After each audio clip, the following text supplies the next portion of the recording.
It was a case that made headlines in Jacksonville. A baby just hours old left on a stranger's doorstep.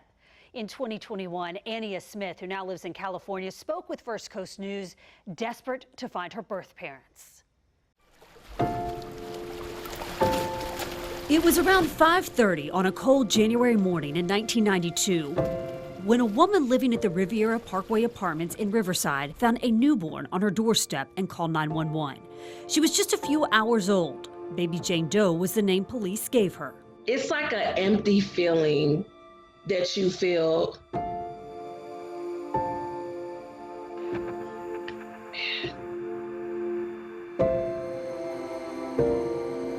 Now 29 and a mother herself. You just don't know who you are.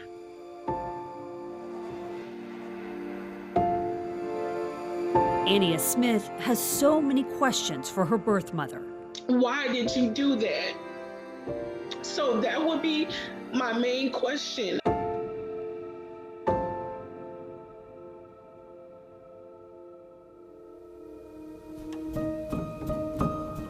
Growing up, she always wondered about her roots.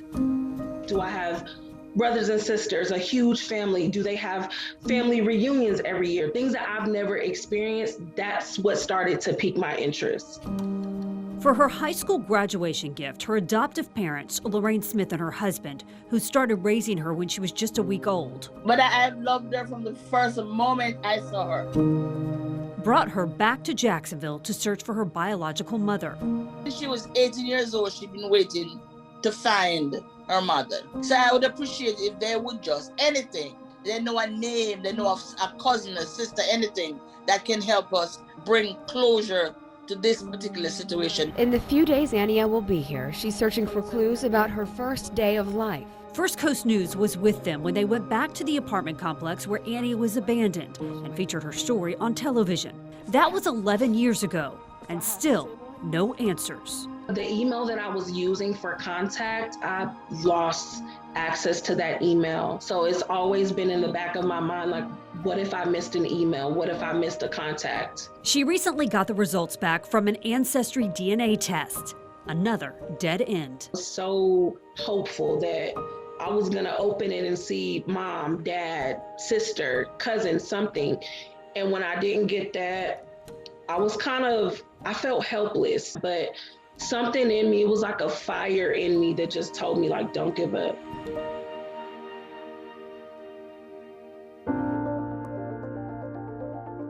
While she has a mix of emotions, she wants her birth mother to know this. I'm grateful that you didn't abort me, but I just want to know more. I just want to know you. I thank her because I got the chance to raise the most amazing daughter. I got the daughter I always wanted, and I was able to love her and cherish her and see her become a gorgeous young person. Now a mother gave me a grandson.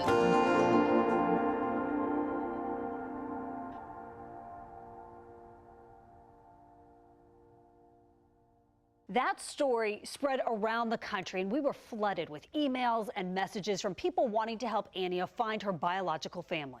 This has been amazing. A lot of people have reached out to me to help. Ania Smith was just a few hours old when she was left on a doorstep at the Riviera Parkway Apartments on January 11th, 1992. I think it's important that I get those answers and know who my family is and know, where exactly I came from. When she recently got the results of an ancestry DNA test, she thought it was a dead end, so she reached out to First Coast News for help. After our story aired, numerous search angels volunteered their services. A search angel is basically another set of eyes. So the person, they pretty much reach out to everyone for you. They put the family trees together. Leonine Henry, who lives in California, saw her story on Facebook and reached out to help for free. Her story really touched me because I found my birth father 3 years ago at the age of 31. And it was a long journey and a long process. And it was fulfilling for me to be able to find my father and all my siblings. And so I actually now help other people do the same. In just the past few days, Smith says they have made progress. We've found cousins, we've found great aunts. So we're putting a lot of dots together. Ancestry is never really a dead end. You might not get a very close match, but you can always build on the matches that you have. Her number one piece of advice: first, take the Ancestry DNA test, get your DNA in there and in that database. And then from there, I tell them, don't just use Ancestry and message on Ancestry, use social media and the internet to find answers. Step by step, Ania was able to trace her roots. They were shocked. They were really shocked, as you can imagine. No one knew about me. No one even knew that my mom was pregnant. Mystery solved. It took nearly 30 years, but Ania Smith says she finally knows who her birth parents are. Nearly 3 decades after she was left on a Jacksonville doorstep, a California woman is hoping that this will be the year she finds her biological mother. April 2021, our news story led to a so-called search angel, a genealogy sleuth, offering to help Ania Smith find her biological family. A search angel is someone who does all of the back end work for you. So they put the families together, they connect the dots. An ancestry DNA test revealed Ania had a half-sister, and that led her to her father in Jacksonville.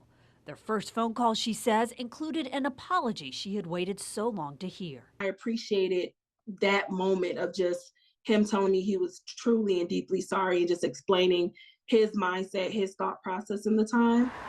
She says her father said he and her birth mother left her on a doorstep of an apartment in Jacksonville's Riverside neighborhood in 1992. My mother was 18 at the time. My father was 19. So they were really young, didn't really know what to do. That call with her father helped her connect with her mother's side of the family. Tell me about how you found out about Ania. It was more like Ania found out about us. Charles Thompson couldn't believe it when he first heard Ania might be his relative. Uncle Butch, as she now calls him, offered to take a DNA test. Piece by piece, I put the puzzle together. He and his brother say they have no doubt Ania is their blood relative. Her DNA did match up with my nephew, and I don't think her DNA lied. It was like, wow. But the more important thing, how could this have happened? It's one of many questions Ania was finally able to ask her birth mother. Because I wanted to know the ins and outs about her, because I had, just thought about who this person could have been for so long. I just wanted to know everything. We called Ania's mother and father, but neither would talk to us. My mom did advise that she didn't leave me, but I don't believe that. While Ania didn't get all the answers she was looking for, she says she's not angry anymore about being abandoned. She was adopted and raised by a loving family who has supported her finding her birth parents and the 4 brothers and sisters she never knew she had. I also want a deep relationship with my siblings. A relationship she's building with her newly found relatives. Her great uncle, Tony Thompson, organized a family call to welcome her. It was important that she knew that she had a family that loved her. She's looking forward to the day when she and her son Zion can meet them all in person. I plan on giving her a 30-year hug. When I first started my journey, I told myself, oh, it's going to be easy. They're going to accept me. They're going to love me, but you just have to be ready for those real emotions and things that you will feel, but just never give up. Hang in there, because it's possible, and I'm a living witness.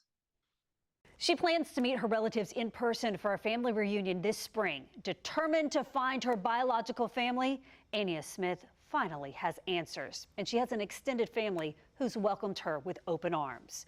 In Jacksonville, Heather Crawford, First Coast News, on your side.